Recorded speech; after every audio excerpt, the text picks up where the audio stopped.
तो कैसे हो दोस्तों। हम पढ़ रहे थे 12th क्लास की केमिस्ट्री का चैप्टर नंबर 6 जिसका नाम था धातु निष्कर्षण मेटलर्जी। और दोस्तों हम पढ़ रहे थे धातु कर्म के पद।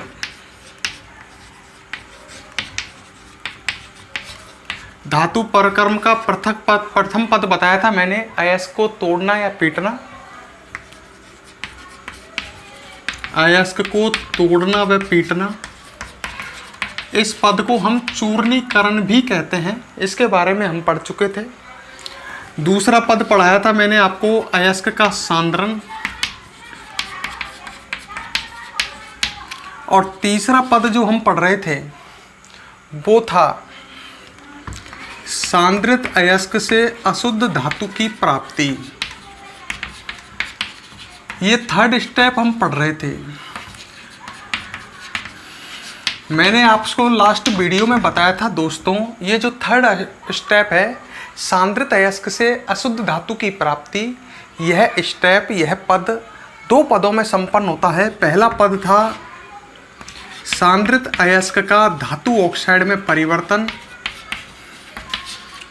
सांद्रित अयस्क का धातु ऑक्साइड में परिवर्तन, ठीक है। और इस पद में हमने दो विधियां पढ़ी थी, निस्तापन और भर्जन। साथ में मैंने आपको पिछली वीडियो में गालक के बारे में भी पढ़ाया था।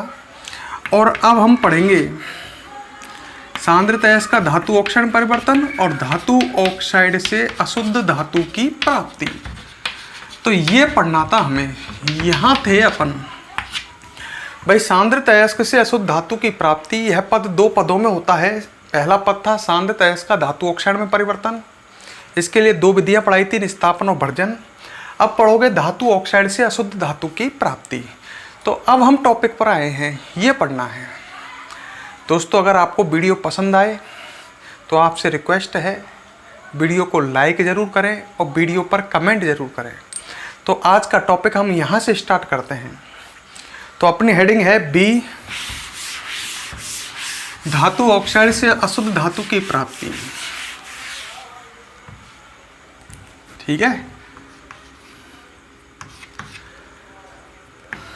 धातु ऑक्साइड से अशुद्ध धातु की प्राप्ति।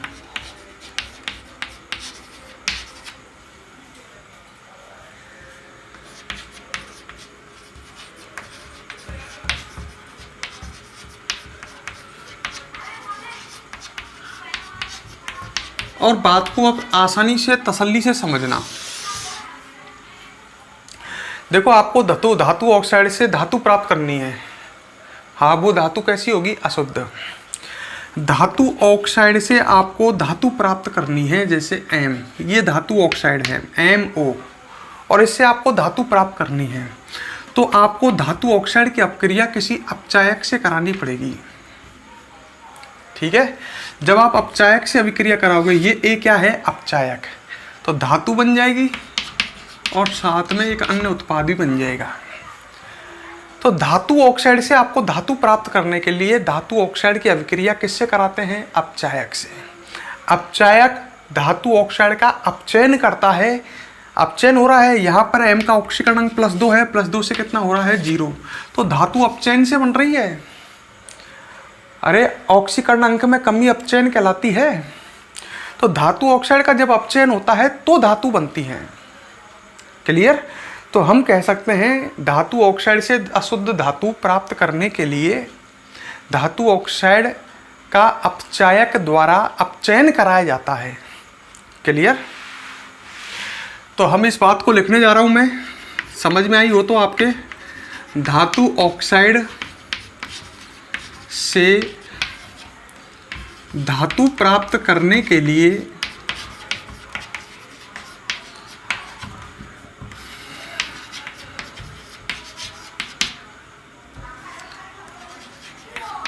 धातु ऑक्साइड का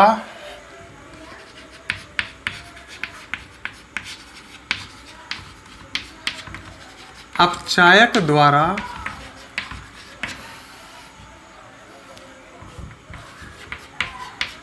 अपचयन कराया जाता है।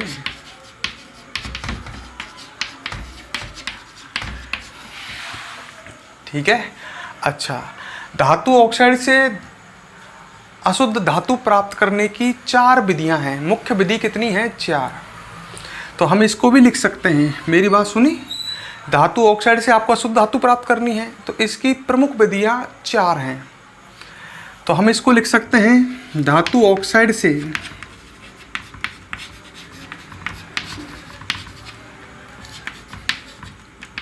अशुद्ध धातु प्राप्त करने की प्रमुख विधियां निम्न हैं। 4 विधियां ये।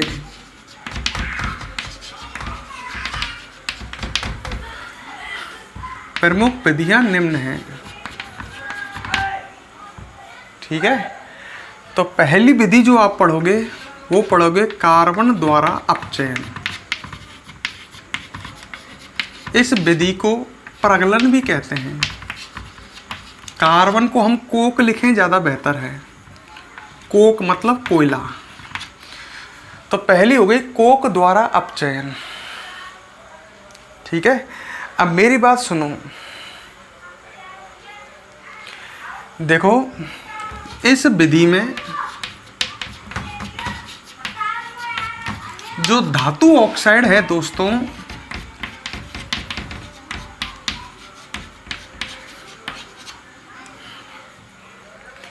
धातु ऑक्साइड का अपचयन किसके द्वारा कराते हैं? कोक द्वारा। मतलब अपचायक कौन काम, आपको ये तो पता ही है, धातु ऑक्साइड से अशुद्ध धातु प्राप्त करने के लिए अपन अपचायक काम में लेते हैं। तो अपचायक यहाँ पर हम इस विधि में कौन सा काम में लेंगे? कोक, कोयला। तो इस विधि में धातु ऑक्साइड का अपचयन कोक द्वारा कराया जाता है। क्लियर? अगली बात सुनो मेरी। अच्छा, ढंग से सुनना मेरे शब्दों को। इस विधि द्वारा मैं लिख भी रहा हूं और आप समझते भी चलो। Iron, tin, zinc, PbCu, copper, ये 5 धातु दिख रही हैं। Iron, tin, zinc, Pb, lead, copper, धातुओं के ऑक्साइडों का अपचयन कराते हैं।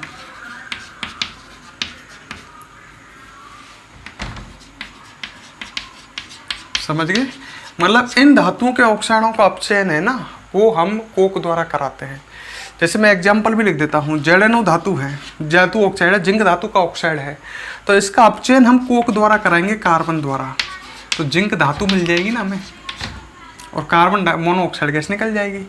तो यहाँ धातु ऑक्साइड से धातु मिली है कोक अपचायक की उपस्थिति में उच्च ताप पर गर्म करने पर।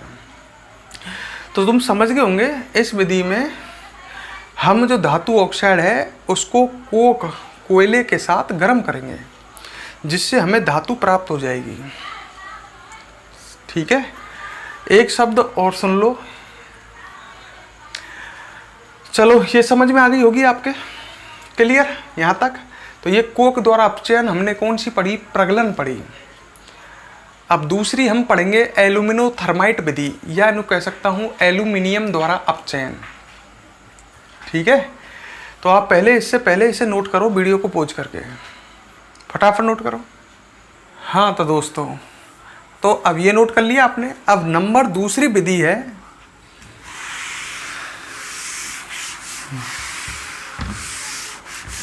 नंबर 2 है एल्यूमिनियम द्वारा अपचयन। ये सब अपचयन की विधि हैं। किसके अपचयन की? धातु ऑक्साइड के अपचयन की। एल्यूमिनियम द्वारा अपचयन, इस विधि को एल्यूमिनोथर्माइट विधि भी कहते हैं। किस नाम से भी जानते हैं? एल्यूमिनोथर्माइट विधि।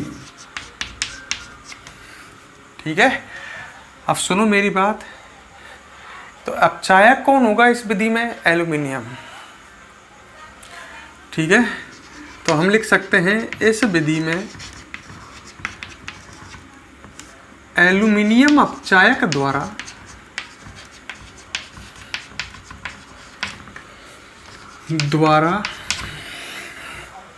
क्रोमियम व मैंगनीज धातुओं के ऑक्साइडों का अपचयन कराया जाता है। क्रोमियम व मैंगनीज धातु के ऑक्साइडों का अपचयन कराया जाता है। ठीक है, आयरन, टिन, जिंक, लेड और कॉपर धातुओं के ऑक्साइडों के अपचयन के लिए कौन सी विधि काम में लेते हैं? प्रगलन। और क्रोमियम व मैंगनीज धातु के ऑक्साइडों के अपचयन के लिए एल्यूमिनियम द्वारा अपचयन कराया जाता है। एल्यूमिनोथर्माइट विधि काम में लेते हैं, ऑक्साइडों का अपचयन कराया जाता है।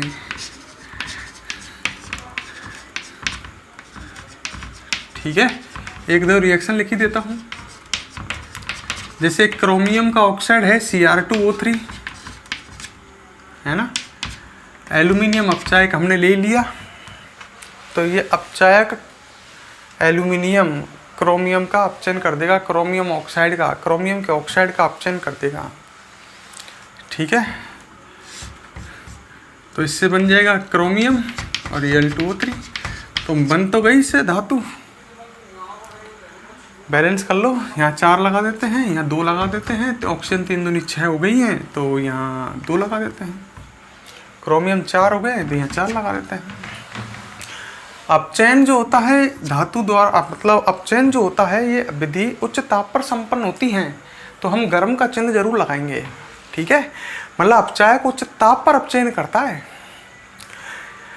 मैंगनीज के लिए भी लिख देता हूँ ऐसे ही, Mn3O4 ये मैंगनीज का ऑक्साइड है। एल्यूमिनियम धातु द्वारा उच्च ताप पर इसका अपचयन हो जाएगा और क्या मिलेगा? मैंगनीज, और संग में वही Al2O3। बैलेंस कर लो, यहाँ 8 तो यहाँ 4, ऑक्सीजन हो गई 12, तो यहाँ 3, ये हो गए 9, तो यहाँ 9। क्लियर? ये आपने पढ़ा एल्यूमिनियम द्वारा अपचयन। इसके बाद आप दोस्तों पढ़ोगे तीसरी विधि, स्वतः अपचयन।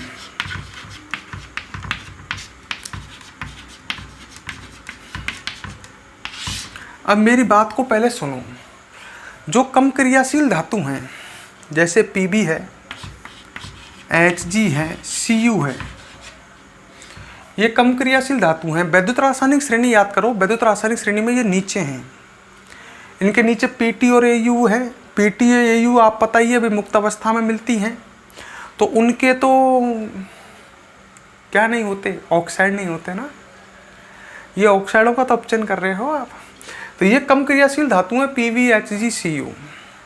ठीक है, अच्छा ये कम क्रियाशील धातु है, इनके जो ऑक्साइड हैं जैसे Pb हुआ, इनके जो ऑक्साइड होते हैं ये कम स्थायी होते हैं, क्योंकि कम क्रियाशील धातु आसानी से यौगिक बनाती नहीं है, और यौगिक बनाती है तो वो कम स्थायी होते हैं। तो ये कम क्रियाशील धातु जो है इनके यौगिक कम स्थायी होते हैं, इनके ऑक्साइड कम स्थायी होते हैं। तो यहाँ पर इनके ऑक्साइडों के अपचयन के लिए कोई भी अपचायक की जरूरत नहीं है, इन्हें तो गर्म कर दो। जब ये कम स्थायी है तो ये आसानी से अपचयित हो जाएंगे, मतलब इनका स्वतः ही अपचयन हो जाएगा, किसी अपचायक की जरूरत नहीं पड़ती। मतलब हम ये कह सकते हैं कि कम क्रियाशील धातुओं जैसे Pb, Hg, Cu आदि के ऑक्साइडों को गर्म करने पर इनका स्वतः अपचयन हो जाता है। ठीक है, तो इनका अपचयन हम स्वतः अपचयन विधि द्वारा कराते हैं। हम लिख सकते हैं कम क्रियाशील धातु, कम क्रियाशील धातु जैसे कौन कौन सी लिखी मैंने? Pb, Hg, Cu आदि के ऑक्साइड कैसे होते हैं? कम स्थायी होते हैं, क्योंकि ये कम क्रियाशील धातु हैं, और कम क्रियाशील धातु आसानी से किसी से क्रिया नहीं करती है। ये अगर ऑक्साइड बनाएंगी तो वो कम स्थायी होंगे, इनके ऑक्साइड कम स्थायी होते हैं। समझो हर चीज़ को, ठीक है ना, रटने की कोशिश मत करो। अतः इन धातुओं के ऑक्साइडों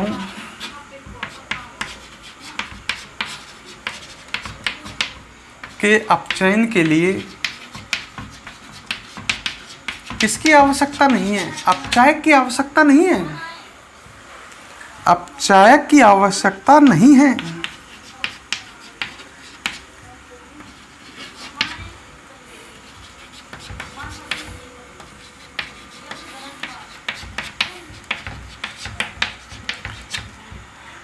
ठीक है, तो आप एक काम करो, ये दोनों विधियों भी वीडियो को पॉज करके फटाफट नोट कर लो, फिर हम आगे बढ़ते हैं।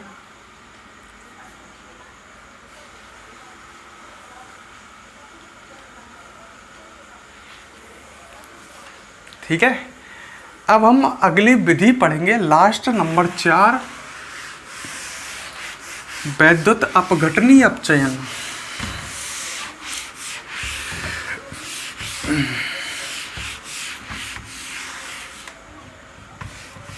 ठीक है, देखो लास्ट विधि है धातु ऑक्साइड से अशुद्ध धातु प्राप्त करने की, वैद्युत अपघटनीय अपचयन।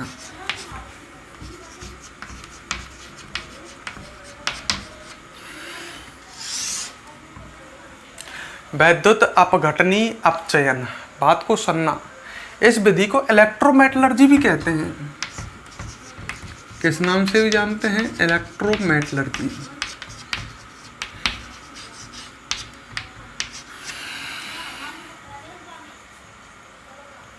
ठीक है, अच्छा, इस विधि द्वारा ढंग से सुनो, अधिक क्रियाशील धातु, ठीक है, अधिक क्रियाशील धातु जैसे Na है, जो वैद्युत रासायनिक श्रेणी में ऊपर है, K है, Ca है, Al है, के ऑक्साइडों, हाइड्रोक्साइडों व क्लोराइडों, ऑक्साइडों, हाइड्रोक्साइडों व क्लोराइडों का अपचयन किया जाता है। ठीक है, समझ गए?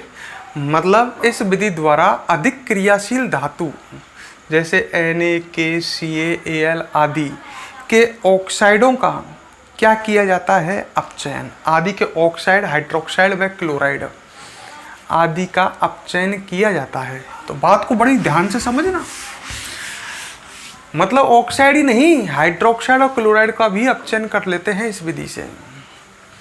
तो इस विधि द्वारा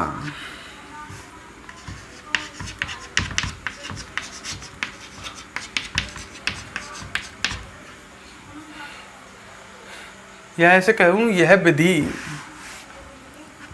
किसके लिए प्रयुक्त की जाती है? यह विधि अधिक क्रियाशील धातुओं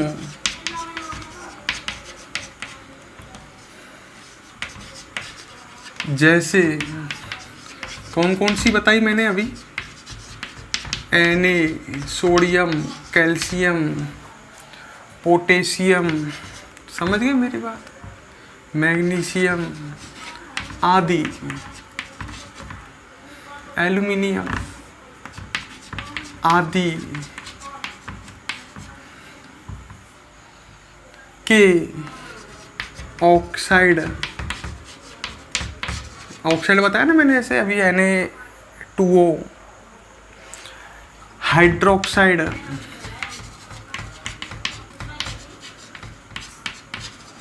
व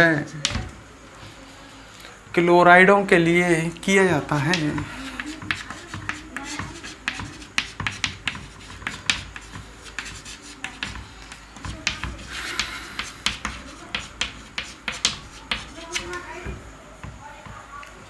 ठीक है, तो इस विधि में करते क्या है?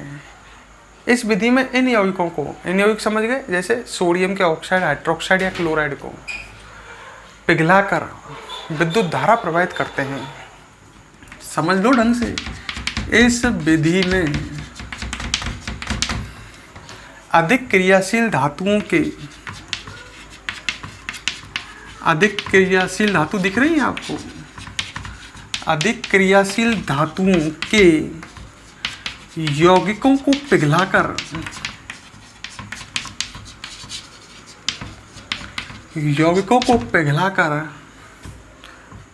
विद्युत धारा प्रवाहित करते हैं।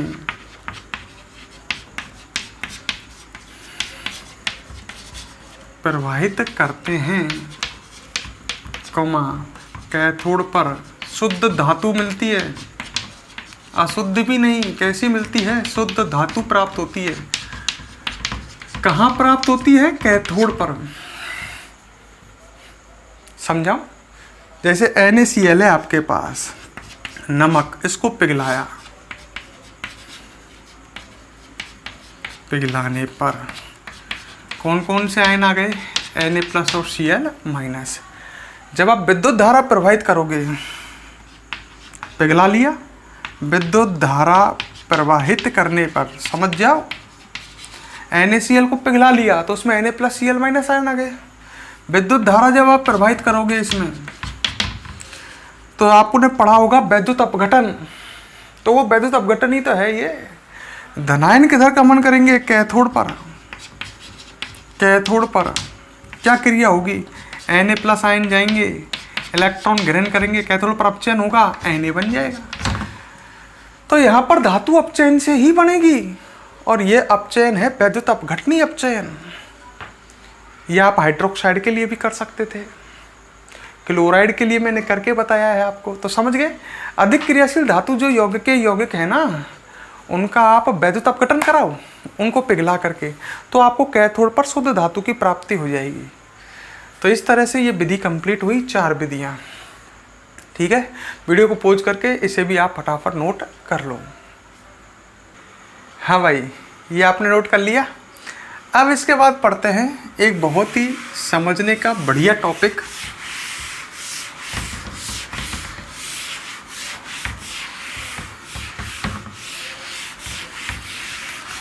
समझना ढंग से, पेपर में पूछा जा सकता है। नेक्स्ट टॉपिक है अपना, इसी पद से रिलेटेड है। पहले तो ये बता देता हूँ, आप पढ़ रहे हो धातु ऑक्साइड से अशुद्ध धातु की प्राप्ति, तो इसी से रिलेटेड चल रहा है, सब कुछ चल रहा है जो। तो हम पढ़ रहे हैं धातु कर्म के लिए ऊष्मागतिकीय सिद्धांत।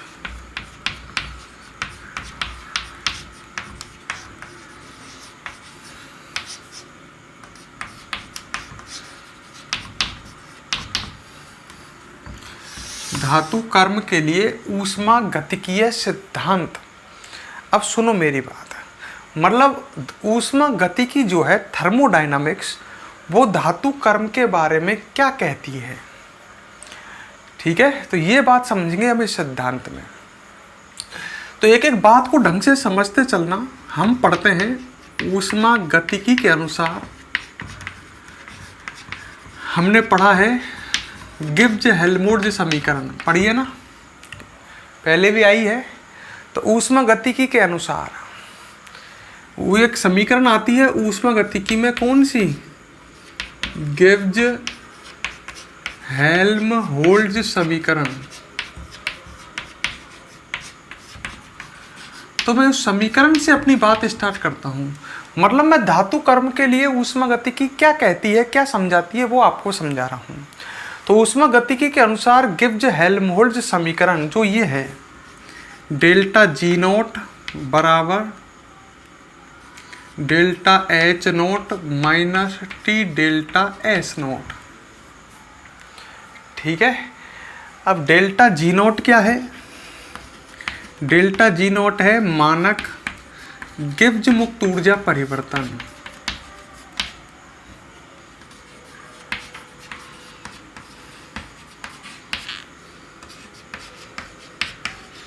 बात आई साहब, मानक गिब्स मुक्त ऊर्जा परिवर्तन मतलब कमरे के ताप पर व 1 atm दाब पर।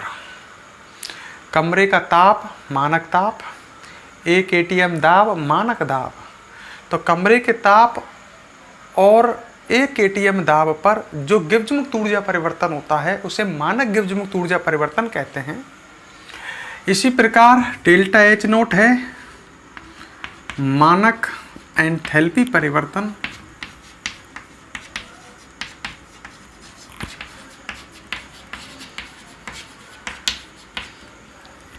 ठीक है, और डेल्टा एस नोट है मानक एंट्रोपी परिवर्तन। ये अधिशोषण वाले में भी टॉपिक में भी ऐसे समीकरण आई थी, तो उस समय भी समझाया था मैंने, ये आई थी ना, पर वो मानक कंडीशन पर नहीं थी, ये मानक पर है। तो ये आप समझ गए, इसमें सब सिंबल क्या है, टी ताप है, ठीक है। कितना ताप है वो आपको पता ही है, 298 केल्विन 25 डिग्री सेल्सियस। अब मेरी बात को सुनो आगे। देखो, जो अभिक्रिया है जिसकी बात चल रही है इस समय, धातु ऑक्साइड से धातु प्राप्त करने की अभिक्रिया, जैसे ये अभिक्रिया है MO से बने M+12O2, तो तुमको यही पद यही तो चल रहा है, आपको धातु ऑक्साइड से अशुद्ध धातु ही तो प्राप्त करनी है, धातु ऑक्साइड से धातु। इस अभिक्रिया पर विचार करो थोड़ा सा। धातु ऑक्साइड से धातु निर्माण की जो अभिक्रिया है, इसका डेल्टा H नोट का मान कैसा आएगा? इस अभिक्रिया का डेल्टा H नोट का मान पॉजिटिव आएगा कि नेगेटिव आएगा? है? अगर ये अभिक्रिया ऊष्मा छेपी हुई तो डेल्टा H नेगेटिव आएगा, आपको पता होगा। अगर ये शुरू से पढ़ रहे हो तो हर चीज़ जानते हो भाई। अगर ये अभिक्रिया ऊष्मा शोषी है तो डेल्टा H पॉजिटिव होगा। सोचो खुद, धातु ऑक्साइड से अगर धातु प्राप्त करोगे, धातु ऑक्साइड टूटेगा तो धातु और ऑक्सीजन गैस बनेगी, तो मतलब ये एक विघटन की अभिक्रिया है, और विघटन की अभिक्रिया है जो ऊष्मा शोषी होती है। अरे यार, धातु ऑक्साइड से धातु प्राप्त करने के लिए इसे गर्म नहीं करोगे, गर्म करेंगे जब तो टूटेगा, जब तो धातु बनेगी। जब आप गर्म करोगे तो आप क्या दे रहे हो? ऊष्मा दे रहे हो, ताप दे रहे हो। यह अभिक्रिया एक ऊष्मा शोषी अभिक्रिया है, तो इसका डेल्टा G नोट मतलब जो आएगा वो पॉजिटिव आएगा, क्योंकि ये ऊष्मा शोषी अभिक्रिया है। इसी प्रकार इसके डेल्टा S नोट की बात करते हैं। डेल्टा S नोट है एंथैल्पी परिवर्तन, मानक एंथैल्पी परिवर्तन। देखो, एंथैल्पी होती है अस्त व्यस्तता। प्रारंभ में ये ठोस है और ठोस से ठोस और गैस बन रही है। धातु ऑक्साइड ठोस होता है, ये ठोस है धातु और ये गैस है, तो अस्त व्यस्तता इधर ज़्यादा है। अरे अस्त व्यस्तता गैस आने पर बढ़ जाती है ना, इधर तो ठोस ही ठोस है, इधर ठोस और गैस दोनों मिक्स हैं, इधर अस्त व्यस्तता ज़्यादा है, मतलब फाइनल एंट्रोपी, फाइनल अस्त व्यस्तता ज़्यादा है, इनिशियल कम है, तो डेल्टा S भी एंट्रोपी परिवर्तन भी पॉजिटिव आएगा। ज़्यादा में से कम घटाओगे पॉजिटिव आएगा, सही है। तो हम कह सकते हैं कि धातु ऑक्साइड से धातु निर्माण की अभिक्रिया के डेल्टा H नोट व डेल्टा S नोट पॉजिटिव होते हैं, धनात्मक होते हैं। समझ रहे हो मेरी बात? हम ये बात लिखते हैं, धातु ऑक्साइड से धातु निर्माण की अभिक्रिया के दोनों पॉजिटिव होते हैं, डेल्टा H नोट भी और डेल्टा S नोट भी। ब्लैक बोर्ड पर देखो कि डेल्टा H नोट व डेल्टा S नोट धनात्मक होते हैं। ये लाइन लिख दी मैंने, दोनों धनात्मक होते हैं। क्लियर? आवाज़ समझाई मैंने आपको कैसे होते हैं। अच्छा, कमरे के ताप पर बात करें, मतलब 298 केल्विन पर, कमरे के ताप पर इस अभिक्रिया का, कौन सी अभिक्रिया का? धातु ऑक्साइड से धातु निर्माण की अभिक्रिया का। इस अभिक्रिया के लिए T डेल्टा S का मान डेल्टा S से कम होता है, मतलब डेल्टा H नोट का मान T डेल्टा S नोट के मान से अधिक होता है कमरे के ताप पर, सही है। मतलब इन दोनों T ताप और इसका गुणा कर देंगे ना, इससे डेल्टा H नोट अधिक आएगा, तो डेल्टा G नोट का मान पॉजिटिव आता है। कमरे के ताप पर delta H note greater then T delta S होता है, समझ लो खूब ढंग से। आता है जब ये ज़्यादा है, इसे ये 50 है और ये 30 है, तो पॉजिटिव ही तो आंसर आएगा, प्लस के 20 ही तो बचेंगे, 50 में से 30 गया तो। आता है कमरे के ताप पर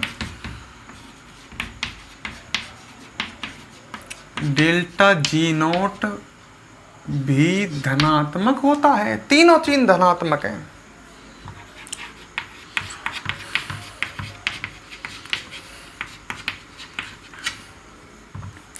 जब धनात्मक होगा तो ये अभिक्रिया कमरे के ताप पर नहीं चलेगी। किसी भी अभिक्रिया के स्वतः संचालित होने के लिए डेल्टा जी नॉट मानक गिब्स मुक्त ऊर्जा परिवर्तन का मान कैसा होना चाहिए? ऋणात्मक। कमरे के ताप पर इस अभिक्रिया का डेल्टा जी नॉट धनात्मक है। आपको पढ़ा था मैंने, इलेक्ट्रोकेमिस्ट्री में बताया था। कोई भी अभिक्रिया स्वतः संचालित हो तो आवश्यक है कि डेल्टा जी का मान कैसा होना चाहिए? नेगेटिव। तो हम कह सकते हैं अतः धातु ऑक्साइड से धातु निर्माण की अभिक्रिया कमरे के ताप पर अग्र दिशा में संचालित नहीं होती है। हम लिख सकते हैं मतलब अतः कमरे के ताप पर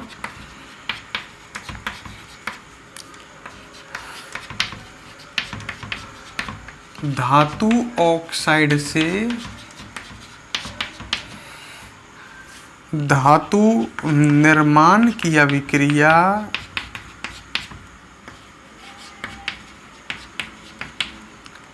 अग्र दिशा में संचालित नहीं होती है। संचालित क्यों नहीं हो रही? समझ गए ना? क्योंकि डेल्टा जी नोट कैसा आ रहा है? पॉजिटिव आ रहा है कमरे के ताप पर। संचालित नहीं होती है। ये ऊष्मा गति की समझा रही है, सलाह दे रही है अपनी कि कमरे के ताप पर धातु ऑक्साइड से धातु नहीं बनेगा। कमरे के ताप पर धातु ऑक्साइड से धातु नहीं बनेगा, ऊष्मा गति की समझा रही है। क्यों? क्योंकि ये अभिक्रिया जो है कमरे के ताप पर धनात्मक डेल्टा जी नोट रखती है। अगर हम ताप में वृद्धि करें तो एक स्थिति ऐसी आएगी, जैसे जैसे ताप बढ़ेगा ये पूरा मान बढ़ेगा। ताप 200, 300, 400, 500 ताप बढ़ेगा तो टी डेल्टा एस बढ़ेगा। एक स्थिति ऐसी आएगी कि जब ताप बढ़ाने पर टी डेल्टा एस का मान डेल्टा एस से कैसा हो जाएगा? अधिक। तो डेल्टा जी नेगेटिव हो जाएगा। तब ये अभिक्रिया, जैसे डेल्टा जी नेगेटिव हो जाएगा, ये अभिक्रिया किधर चलने लग जाएगी? अग्र दिशा में। समझिए, मतलब ये उत्क्रमणीय अभिक्रिया है, ये इस समय पश्चिम दिशा में चल रही है। पर अगर तुम ताप में वृद्धि करोगे तो ये अभिक्रिया अग्र दिशा में चलने लग जाएगी। सही है? तो ऊष्मा गतिकी ने तो अपनी बात कह दी, बड़ी सावधानी से समझाई कि ताप में वृद्धि करो। धातु ऑक्साइड से आपको धातु चाहिए तो किस में वृद्धि करो? ताप में। जब टी डेल्टा एस का मान delta H, T delta S note का मान डेल्टा एच, ताप बढ़ाओगे ये पूरा बढ़ेगा। जब इसका मान डेल्टा एच नोट से अधिक हो जाएगा तो डेल्टा जी ऋणात्मक होने से अभिक्रिया किस दिशा में संचालित हो जाएगी दोस्तों? अग्र दिशा में संचालित हो जाएगी। सही है? तो हम लिख सकते हैं जब जिस ताप पर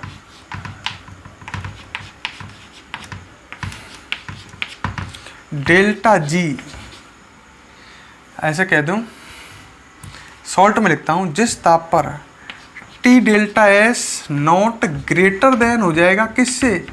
डेल्टा एस से। जिस ताप पर इसका मान अधिक आ जाएगा हो जाएगा,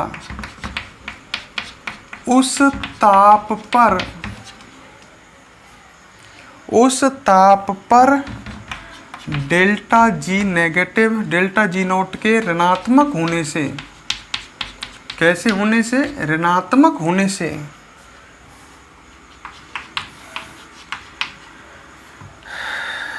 अभिक्रिया अग्र दिशा में संचालित हो जाएगी। अग्र दिशा में संचालित हो जाएगी। कौन सी दिशा में चल जाएगी? अग्र। क्लियर है यार? सीधी सी बात है। कमरे के ताप पर ये पॉजिटिव आ रहा है, अगर आप ताप बढ़ाते हो तो ये पूरा बढ़ेगा। जब ये बहुत इससे अधिक हो जाएगा तो उस समय जैसे ये हो गया 100 और ये रह गया 90, तो उस समय डेल्टा जी नेगेटिव आएगा और डेल्टा जी नेगेटिव आते ही धातु ऑक्साइड से धातु प्राप्त करने की अभिक्रिया अग्र दिशा में स्वतः संचालित हो जाएगी। तो एक काम करो, आप इसको यहाँ तक नोट कर लो, आगे मैं लिखाऊंगा, हेडिंग डालो और यहाँ तक जो मैंने गोले में बना रखा है इसको नोट कर लो। इसको मैं लिखा देता हूँ नीचे, फटाफट मैं बोल दूंगा, मेरी भाषा में लिखना, दूसरे तरह से बोलता हूँ थोड़ा सा चेंज करके, है ना। पहले वीडियो को पॉज करो और यहाँ तक नोट करो, फिर आगे बात करते हैं।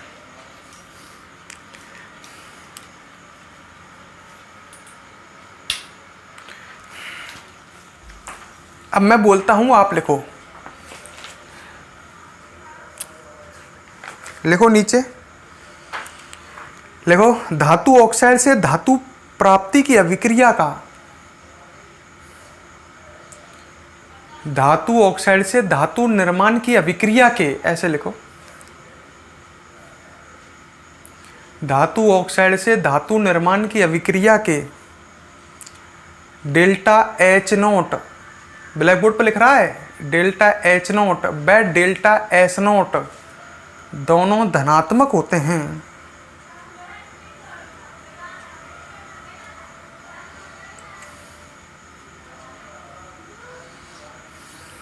ठीक है, आगे लिखो, कमरे के ताप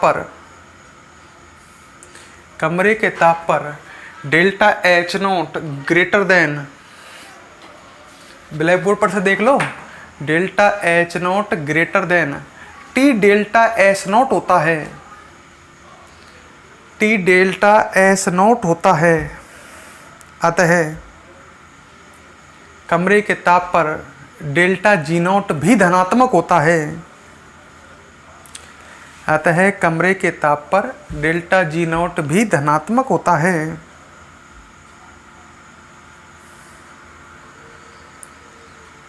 आगे लिखो, अतः कमरे के ताप पर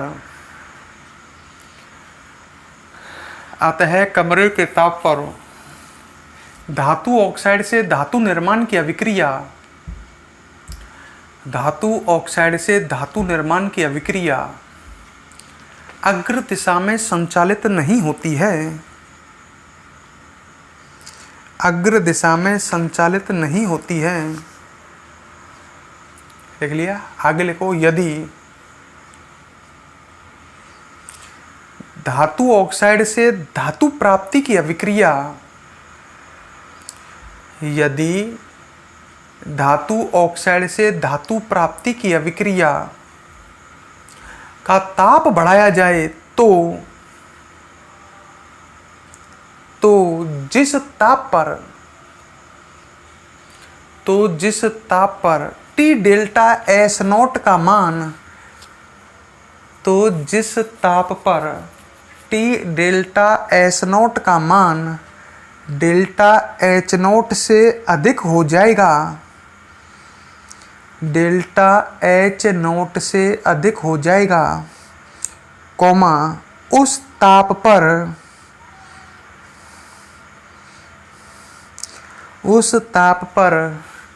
डेल्टा जी नोट का मान ऋणात्मक प्राप्त होने से, डेल्टा जी नोट का मान ऋणात्मक प्राप्त होने से धातु ऑक्साइड से धातु प्राप्ति की अभिक्रिया, धातु ऑक्साइड से धातु प्राप्ति की अभिक्रिया स्वतः अग्र दिशा में संचालित हो जाएगी, स्वतः अग्र दिशा में संचालित हो जाएगी।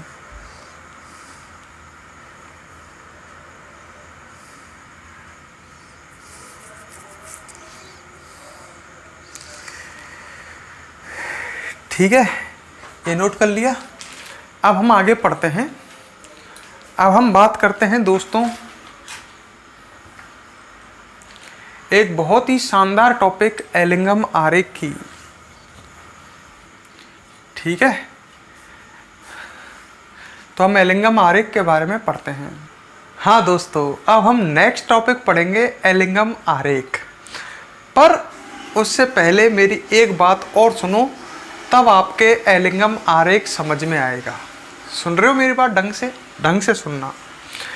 देखो, इस अभिक्रिया की बात चल रही थी अभी, धातु ऑक्साइड से धातु प्राप्त करने की अभिक्रिया की। इस अभिक्रिया की बात चल रही थी। अरे यही तो पढ़ रहे हो, धातु ऑक्साइड से धातु की प्राप्ति। ऊष्मागतिकी ने बहुत आसानी से कह दिया कि कमरे के ताप पर इस अभिक्रिया का डेल्टा जी जो होता है वो धनात्मक होता है। सही है। परंतु जब आप ताप में वृद्धि करोगे तो जब टी डेल्टा एच नोट का मान डेल्टा एच नोट से अधिक हो जाएगा तो उस समय डेल्टा जी नेगेटिव हो जाएगा इस अभिक्रिया का, और ये अभिक्रिया अग्र दिशा में चलने लग जाएगी। मतलब ऊष्मागतिकी कह रही है आप धातु ऑक्साइड को गर्म करो, जब डेल्टा जी नोट का मान नेगेटिव हो जाएगा तो यह अभिक्रिया अग्र दिशा में चलने लग जाएगी। पर ऊष्मागतिकी एक बात बताना भूल गई। ये ऊष्मागतिकी ने बिल्कुल सही कहा है, अगर मैं धातु ऑक्साइड को गर्म करूंगा तो किसी ना किसी ताप पर वो विघटित होगा। मतलब किसी ना किसी ताप पर इस अभिक्रिया का डेल्टा जी नेगेटिव होगा और अभिक्रिया स्वतः अग्र दिशा में संचालित तो हो जाएगी। परंतु वह ताप हकीकत में बहुत अधिक उच्च होता है। अधिकांश धातु ऑक्साइडों के लिए वह ताप बहुत अधिक ज़्यादा होता है, बहुत ज़्यादा होता है, जिस पर डेल्टा जी नेगेटिव आता है। मतलब बहुत अधिक ताप पर अधिकांश धातु ऑक्साइड धातु का निर्माण करते हैं। इसलिए तो हम अपचायक मिलाते हैं। भूल गए क्या? धातु ऑक्साइड से धातु प्राप्त करने के लिए हम किसकी हेल्प लेते हैं? अपचायक की। क्योंकि जब हम अपचायक मिलाते हैं तो फिर ज़्यादा ताप की आवश्यकता नहीं पड़ती। तो इसीलिए हम एलिंगम आरेख का अध्ययन कर रहे हैं। बात को ढंग से पकड़ना।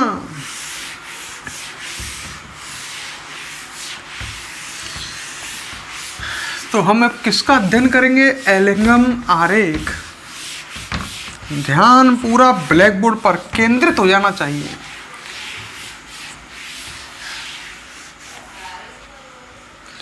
देखो इधर सामने पूरा फोकस। एलिंगम आरेख।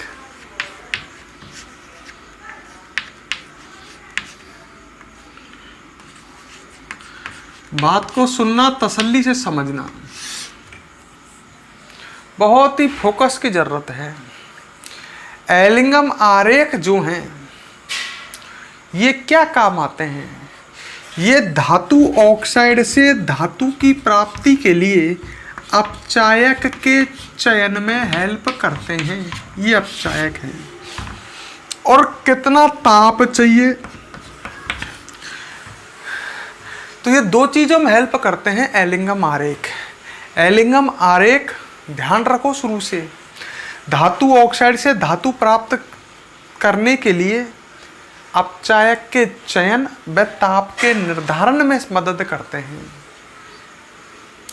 मतलब आपको धातु ऑक्साइड से धातु प्राप्त करने के लिए कौन सा अपचायक लेना चाहिए और कितने ताप पर लेना चाहिए। तो एलिंगम आरेख किस किस में हेल्प करते हैं?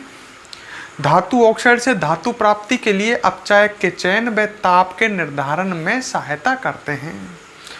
पहली एक एक शब्द सुनो, मैं इसको पॉइंट वाइज पढ़ाऊंगा। तो हमारा पहला पॉइंट ये हो गया, एलिंगम आरेख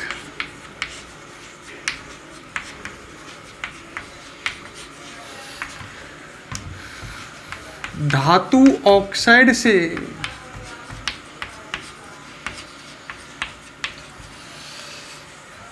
धातु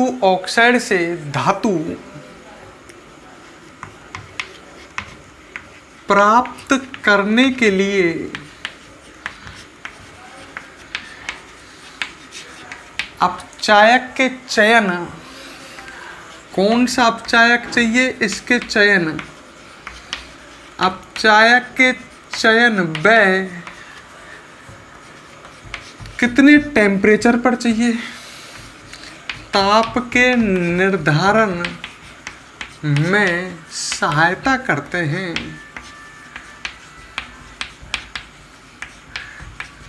क्लियर? तो एलिंगम आरेख धातु ऑक्साइड से धातु प्राप्त करने के लिए अपचायक के चयन व ताप के निर्धारण में सहायता करते हैं। पहली बात हो गई। दूसरी बात, एलिंगम आरेख जो हैं ये कई सारे हैं, ये किस किस के मध्य बनाए गए हैं? ये मानक गिब्स मुक्त ऊर्जा परिवर्तन और ताप के मध्य बनाए गए हैं।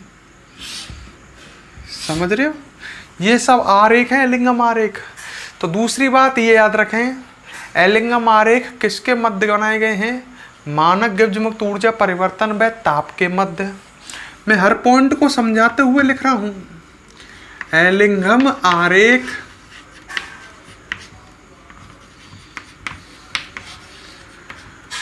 मानक गिब्स मुक्त ऊर्जा परिवर्तन व ताप के मध्य बनाए गए हैं।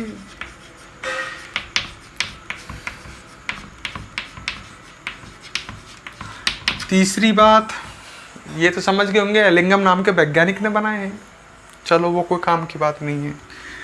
तीसरी बात, एलिंगम आरेख धातु से धातु ऑक्साइड निर्माण की अभिक्रिया के लिए बनाए गए हैं। उल्टे हैं ये भाई। इस स्टेप में कर क्या रहे हो आप? धातु ऑक्साइड से धातु की प्राप्ति, पर एलिंगम आरेख धातु से धातु ऑक्साइड निर्माण की अभिक्रिया के लिए बनाए गए हैं। ये भी लिख देते हैं। एलिंगम आरेख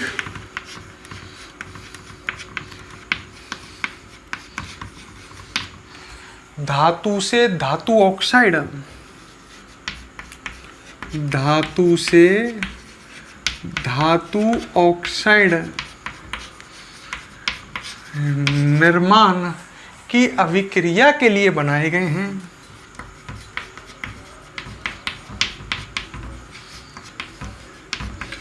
अभिक्रिया के लिए बनाए हैं।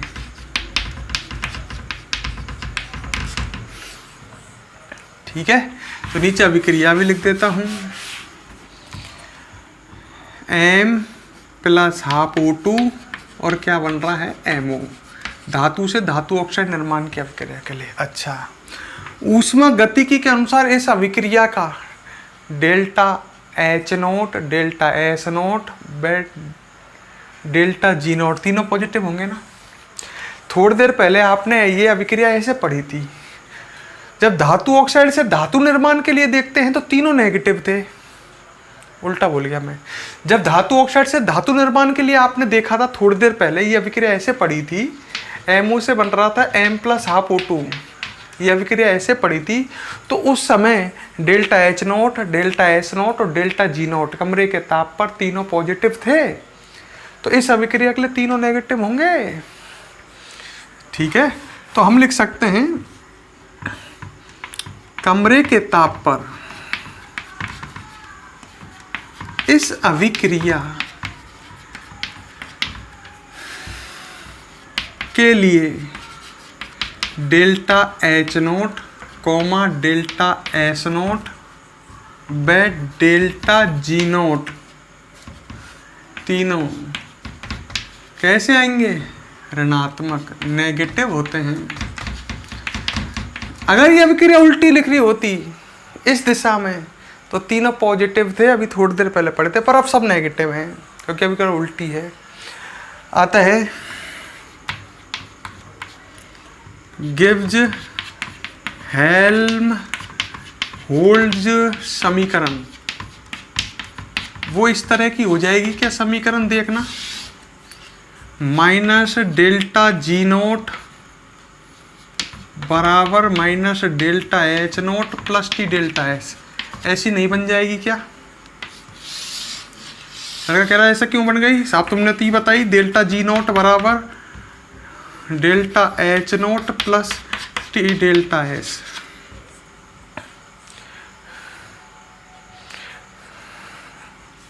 ये बताई थी मैंने, डेल्टा G0 माइनस T, ये पढ़ी थी आपने गिब्स हेल्महोल्ट्ज समीकरण। पर देखो यहाँ डेल्टा H0 नेगेटिव है तो माइनस आ जाएगा आगे, डेल्टा S0 भी नेगेटिव है तो नेगेटिव नेगेटिव प्लस हो जाएगा और यहाँ माइनस आ जाएगा डेल्टा G0। तो गिब्स हेल्महोल्ट्ज समीकरण ऐसी नहीं हो जाएगी क्या इस अभिक्रिया के लिए? क्योंकि सब चीज नेगेटिव है ना, तीनों चीज, तो इस अभिक्रिया के लिए कमरे के ताप पर गिब्स हेल्महोल्ट्ज समीकरण इस तरह की हो जाएगी ना। बात को बड़ी बारीकी से समझो, बड़ा खतरनाक टॉपिक है ये। समझ में आए तो लाइक और कमेंट कर देना जरूर, लास्ट में मेहनत बहुत हो रही है इस पर।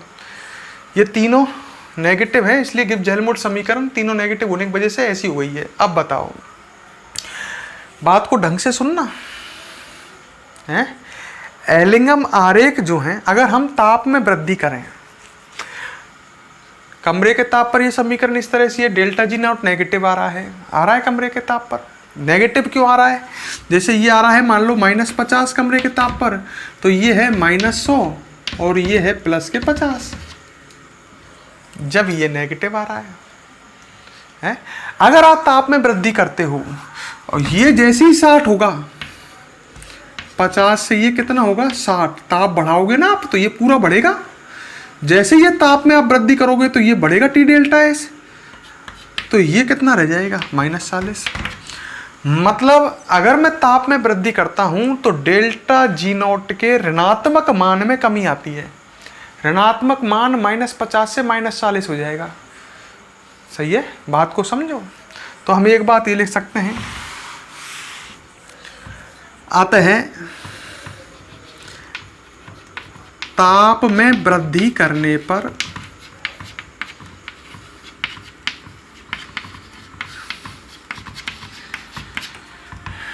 डेल्टा जी नॉट के नेगेटिव मान में कमी आती है।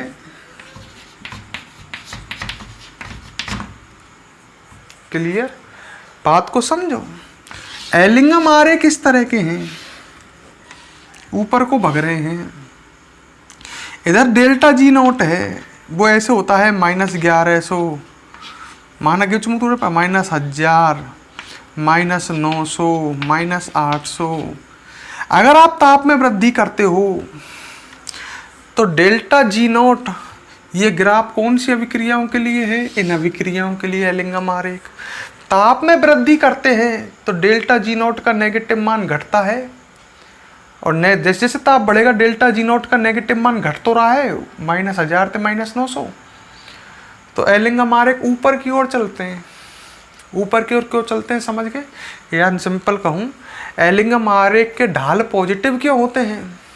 कोई आपसे पूछ ले, ये पॉजिटिव ढाल है ऊपर वाला, और ये ऐसा ढाल होता तो वो कैसा होता? नेगेटिव। एलिंगम आरेख के ढाल पॉजिटिव क्यों हैं? क्योंकि ताप में वृद्धि करने पर डेल्टा जी के नेगेटिव मान में कमी आती है, तो एलिंगम आरेख ऊपर की ओर ही तो बनेगा। तो आगे हम लिख सकते हैं, अतः ताप में वृद्धि करने पर डेल्टा जी नॉट के नेगेटिव मान में कमी आती है, इसलिए एलिंगम आरेखों के ढाल धनात्मक होते हैं। एलिंगम आरेखों के ढाल कैसे होते हैं? धनात्मक होते हैं।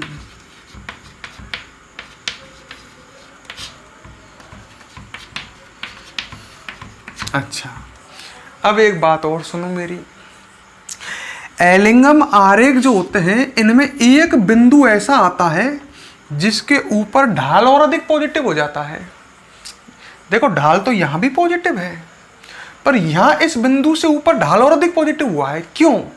क्योंकि आप लगातार ताप में वृद्धि कर रहे हो, तो ये पिघलेगा कि नहीं पिघलेगा धातु या धातु ऑक्साइड। जैसी धातु पिघलेगी, लगातार आप ताप बढ़ा रहे हो, हैं, धातु से धातु ऑक्साइड बन रहा है। जैसी धातु ऑक्साइड पिघलेगा, मतलब अवस्था परिवर्तन जैसे ही होगा, तो एकदम डेल्टा एस बढ़ेगा, और डेल्टा एस जैसे ही एकदम तेजी से बढ़ेगा। इस बिंदु पर अवस्था परिवर्तन हुआ है, धातु या धातु ऑक्साइड पिघला है। जैसे ही अवस्था पिघला है, उस समय एकदम क्या होगा? आप ताप बढ़ाते जा रहे हो, तो एकदम धातु या धातु ऑक्साइड पिघलेगा। जैसे ये पिघलेगा, वैसे ही क्या होगा? एकदम डेल्टा एस बढ़ेगा। तो ताप तो आप बढ़ा ही रहे हो, एकदम डेल्टा एस भी बढ़ेगा। दोनों चीज मिलकर के बढ़ेंगे तो टी डेल्टा एस के मान में तेजी से वृद्धि होगी, डेल्टा जी ने तेजी से घटेगा फिर। और जब ये तेजी से घटेगा तो ढाल और अधिक कैसा हो जाएगा? पॉजिटिव। अरे कमी तेजी से आ रही है, तेजी से, तो ये ढाल और अधिक पॉजिटिव हो जाएगा। तो हम एक बात और लिख सकते हैं, एलिंगम आरेख में एक बिंदु ऐसा होता है जिससे ऊपर ढाल और अधिक धनात्मक हो जाता है। इस बिंदु पर अवस्था परिवर्तन होता है। ठीक है, एलिंगम आरेख में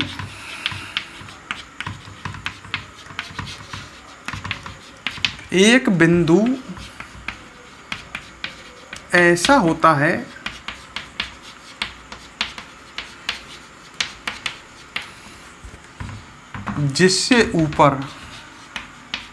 जिससे ऊपर ढाल और अधिक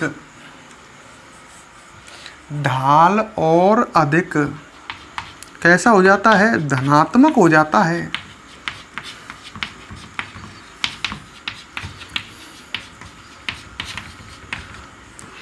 ठीक है, आगे लिखोगे, इस बिंदु पर क्या होता है, अवस्था परिवर्तन। समझ गए, धातु या धातु ऑक्साइड का अवस्था परिवर्तन होता है, अवस्था परिवर्तन होता है।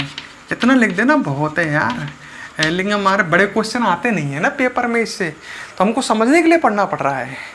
पेपर में एलिंगम हमारे अरे नहीं आएगा यार, बड़े क्वेश्चन नहीं आते, छोटे छोटे आते, पर पढ़ना पड़ेगा ना मैं। अच्छा, नेक्स्ट पॉइंट देखो, एलिंगम आरेख में एक बिंदु और ऐसा होता है, ढंग से सुनना।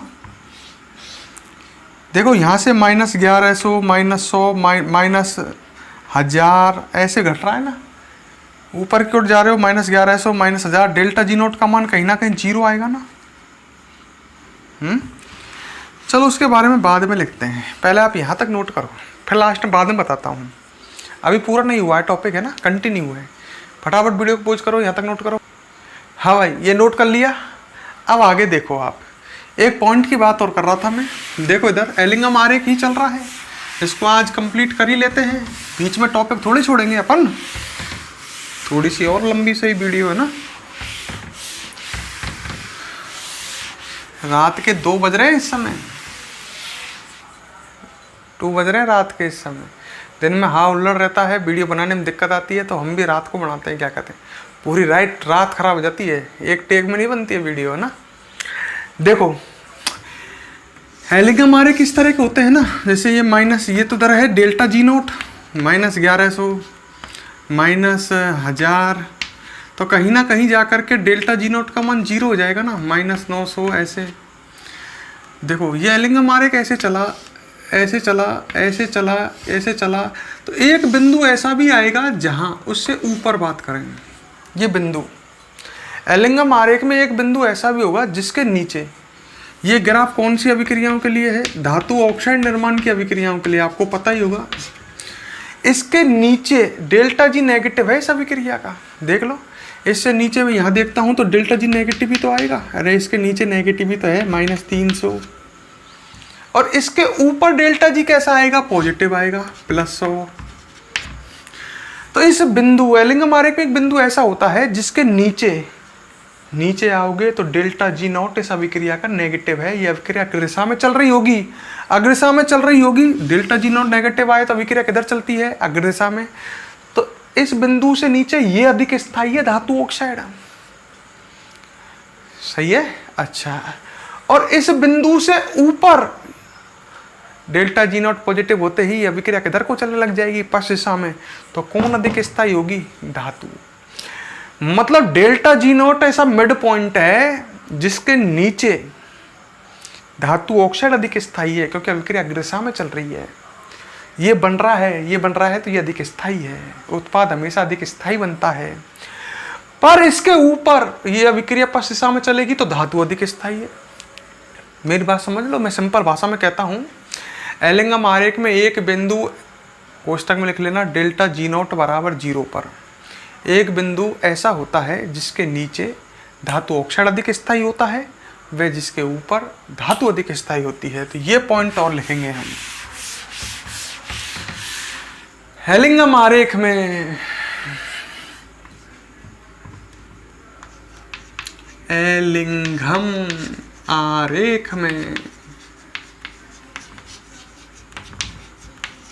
एक बिंदु, कोष्टक में लिख देता हूं, डेल्टा जी नॉट बराबर 0 पर। ऐसा होता है जिसके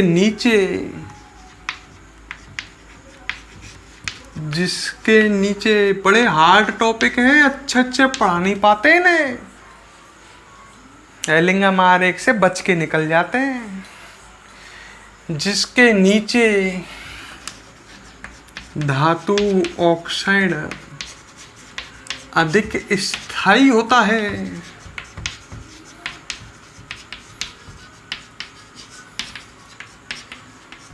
वह जिसके ऊपर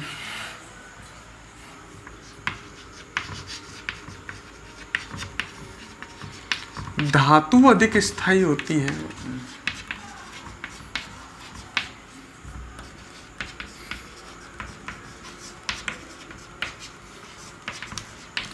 ठीक है। ठीक है, अब नेक्स्ट पॉइंट, ये सबसे इंपॉर्टेंट पॉइंट जो मैं पढ़ाने जा रहा हूं, ठीक है ना, सबसे इंपॉर्टेंट पॉइंट है। दो एलिंगम आरेख हैं, बड़े ध्यान से सुनना, एग्जाम्पल आपको सामने लिख रहा हूं, ये ग्राफ को ढंग से देखो, ठीक है। यहाँ मान लो -1100 है और यहाँ -1000 है, यहाँ -900 है, यहाँ -800 है, और नहीं लिख रहा है ना। यहाँ दो ग्राफ है, एक ग्राफ ये और दूसरा ग्राफ ये यहाँ पर एक दूसरे को काट रहे हैं, ये दोनों ग्राफ दिख रहे हैं ना। ये है प्रतिच्छेदन बिंदु, ये कट रहे हैं लगभग 1254 डिग्री सेल्सियस पर, ठीक है।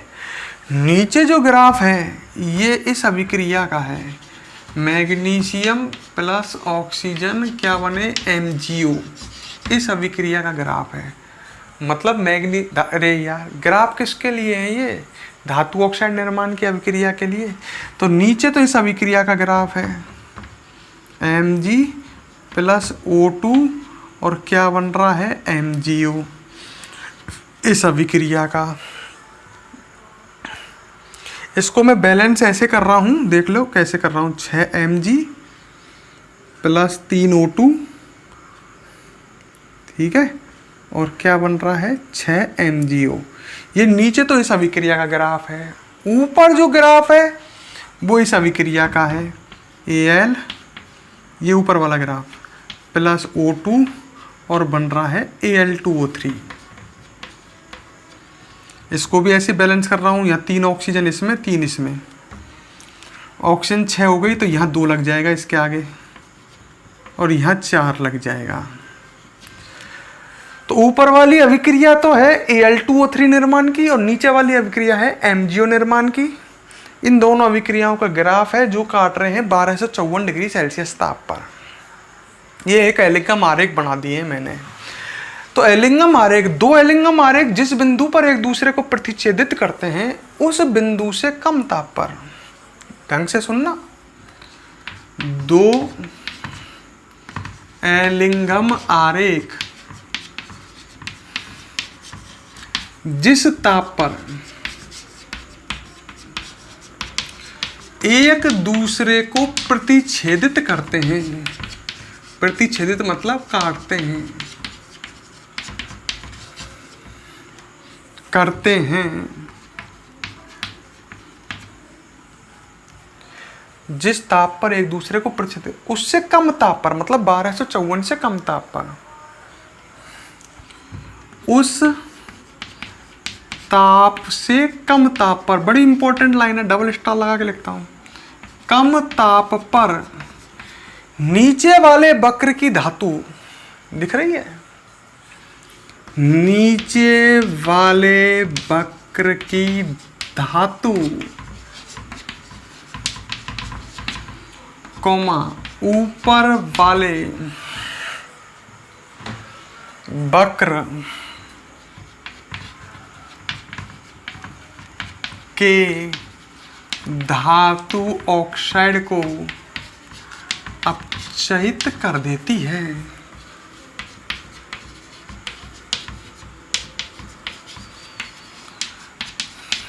मेरी बात को तसल्ली से सुनना। मतलब एलिंगम आरेख, दो एलिंगम आरेख जिस बिंदु पर एक दूसरे को प्रतिच्छेदित करें, जैसे यहाँ पर कितने ताप पर कर रहे हैं, 1254 पर, तो उससे कम ताप पर जो वक्र नीचे है, ये वक्र नीचे है, नीचे वाले वक्र की धातु ऊपर वाले वक्र के धातु ऑक्साइड को अपचयित कर देती है। मतलब Al2O3 के लिए कौन सी धातु अपचायक होगी? मैग्नीशियम। सही है, एग्जाम्पल से समझा देता हूं। नीचे देखो, मैं गया 1200, ये ग्राफ आपके सामने बन ही रहा है, तो मैं गया कितने टेम्परेचर पर? 1254 डिग्री सेल्सियस से कम ताप पर। समझ लो ढंग से, समझ लो।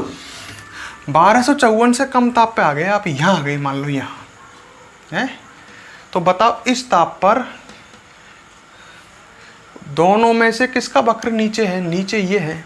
तो इस वक्र का, इस अभिक्रिया का डेल्टा जी नॉट, नीचे वाली अभिक्रिया का डेल्टा जी नॉट अधिक नेगेटिव नहीं आएगा क्या? ढंग से देखो, मैं 1254 से कम के ताप की बात कर रहा हूँ, यहाँ पर कर रहा हूँ बात। तो ये अभिक्रिया नीचे है, तो इसका नीचे है, तो इसका डेल्टा जी अधिक नेगेटिव नहीं है क्या? तो 1254 से कम ताप पर जो ये अभिक्रिया है 6 Mg प्लस 3 O2 और इससे बन रहा है 6 MgO, इसका डेल्टा जी नॉट बराबर अधिक नेगेटिव। बड़े ध्यान से देख लेना, क्योंकि ये अभिक्रिया नीचे है।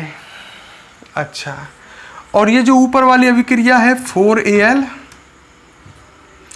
प्लस 3 O2, इससे बन रहा है 2 Al2O3, इसका डेल्टा जी नॉट बराबर कम नेगेटिव।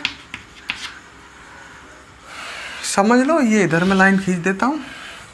ये अभिक्रिया नीचे है, तो इसका डेल्टा जी नॉट अधिक नेगेटिव है और इसका ऊपर वाले का कम नेगेटिव। अच्छा, किसी अभिक्रिया का डेल्टा जी नॉट नेगेटिव होने पर अभिक्रिया अपने आप चलती है, और डेल्टा जी नॉट जितना अधिक नेगेटिव होगा अभिक्रिया उतनी ही आसानी से चलती है। दोनों अभिक्रियाओं में किसका डेल्टा जी नॉट अधिक नेगेटिव है? लड़के ने कहा इसका। तो ये अभिक्रिया आसानी से चलेगी साहब। यह अभिक्रिया से डेल्टा जी नॉट नेगेटिव होने पर अभिक्रिया अपने आप चलती है। डेल्टा जी नॉट जितना अधिक नेगेटिव होगा अभिक्रिया उतनी आसानी से चलेगी। इसका डेल्टा जी नॉट अधिक नेगेटिव है, ये अधिक आसानी से चलेगी। दोनों अभिक्रिया मान लो एक बर्तन में चल रही है, ये अधिक आसानी से चलेगी। तो इसको चाहिए ऑक्सीजन, Mg प्लस O2 से MgO बन रहा है। जब ये अधिक आसानी से चलेगी तो इसको चाहिए ऑक्सीजन। तो यह अभिक्रिया एक इधर को चलाएगी जबरदस्ती, पीछे को चल। जब ये अभिक्रिया उल्टी चलेगी तभी तो ऑक्सीजन निकलेगी। तो Al2O3 तो Al बनने लग जाएगा ना। नहीं आई समझ में? समझो, ये अभिक्रिया आसानी से चलेगी क्योंकि इसका डेल्टा जी नॉट अधिक नेगेटिव है। दादागिरी काहे पे करेगी? या अभिक्रिया पे ही, ऊपर वाली अभिक्रिया यहाँ पे दादागिरी करेगी, क्योंकि अभिक्रिया जब चले तो यहाँ को ऑक्सीजन चाहिए और यह जबरदस्ती किधर को चलाएगी, फिर यहाँ को डेल्टा जी नॉट अधिक नेगेटिव है, दादागिरी चलेगी, या वापिस उल्टी चलाएगी। मतलब ये अभिक्रिया ऐसे चलेगी, 2Al2O3, ये अभिक्रिया रिवर्स चलने लग जाएगी, 4Al प्लस 3O2। अच्छा, delta G not come negative है तो कम पॉजिटिव हो जाएगा। अब उल्टी अभिक्रिया के लिए कम पॉजिटिव हो जाएगा। अरे यार, -40 है तो वो नेगेटिव +40 ही तो बनेगा। कम नेगेटिव तो कम पॉजिटिव, -100 होता तो +100 बनता। कम नेगेटिव है तो कम पॉजिटिव आएगा। उल्टी हो गई अभिक्रिया, डेल्टा जी नॉट भी नेगेटिव से पॉजिटिव हो जाएगा। अच्छा, अब बर्तन में परिणामी अभिक्रिया क्या चल रही है? तो दोनों अभिक्रिया को जोड़ देता हूं। ये तो चल ही नहीं रही बर्तन में, ये तो चल ही नहीं रही है। चल तो ये दोनों रही हैं, ये चल रही थी, इसने इसको उल्टा चलवा दिया, ये दोनों चल रही हैं। अब बर्तन में परिणामी अभिक्रिया क्या चल रही है? तो परिणामी अभिक्रिया निकालने के लिए ढंग से देख लो मैं क्या कर रहा हूं, इन दोनों को जोड़ देता हूं। जोड़ो, क्या आएगा? 6 Mg प्लस 2 Al2O3, सही है। O2 से O2 कट जाएगा। अरे जोड़ते ऐसे हैं, तीर के चिन्ह के इधर के सब इधर को 3 O2 और आएगा इधर, पर वो कट जाएगा ना। 6 MgO प्लस 4 Al और O2 से O2 से ये अभिक्रिया चलेगी इसमें बर्तन में। और देखो इसका अधिक नेगेटिव और इसका कम पॉजिटिव, तो डेल्टा G नॉट इसका कैसा आएगा, नेगेटिव ही तो आएगा। अधिक नेगेटिव में ते कम पॉजिटिव घटे, अधिक नेगेटिव में ते कम पॉजिटिव घटे, तो नेगेटिव आएगा ना। तो ये जो परिणामी अभिक्रिया आपको मिलेगी नीचे वाली, इसका डेल्टा G नॉट नेगेटिव होगा भाई, समझ रहे हो। ये जो परिणामी अभिक्रिया मिलेगी ना आपको नीचे वाली में, और ब्लैक बोर्ड सही कर देता हूँ, ये जो नीचे वाली परिणामी अभिक्रिया आ रही है, ये दोनों को जोड़ने पर आ रही है, ये इसका डेल्टा G नॉट नेगेटिव आएगा। क्यों? क्योंकि ये अधिक पॉजिटिव अधिक नेगेटिव, ये कम पॉजिटिव, अधिक नेगेटिव में कम पॉजिटिव जुड़ेगा, नेगेटिव तो आएगा। तो ये अभिक्रिया चलेगी बर्तन में, ये अभिक्रिया चलेगी। इसका मतलब मैग्नीशियम धातु अपचायक है, Al2O3 को अपचयित कर रही है Al में। तो मैंने यही तो लिखा है, प्रतिच्छेदन बिंदु से कम ताप पर नीचे वाली वक्र की धातु ऊपर वाले वक्र के धातु ऑक्साइड को अपचयित कर देती है। सिंपल समझो, प्रतिच्छेदन बिंदु से कम ताप पर आए आप आगे, इस नीचे वाली अभिक्रिया का डेल्टा G अधिक नेगेटिव है। जब डेल्टा G अधिक नेगेटिव है तो साफ दादागिरी यही की चलेगी, तो ऊपर वाली अभिक्रिया उल्टी चलेगी, तो ऊपर वाली अभिक्रिया उल्टी चलेगी तो Al2O3 तो Al बनेगा, और अपचायक कौन बन गो, मैग्नीशियम। तो एलिंगम आरेख हेल्प कर रहा है, देखो ढंग से समझो, जो शुरू में लाइन बोली थी अपचायक के चयन में, अपचायक मैग्नीशियम ले लो। ये कह रहा है कि Al2O3 से Al प्राप्त करने के लिए अपचायक मैग्नीशियम ले लो, और टेम्परेचर रखो 12 से 54 तक कम।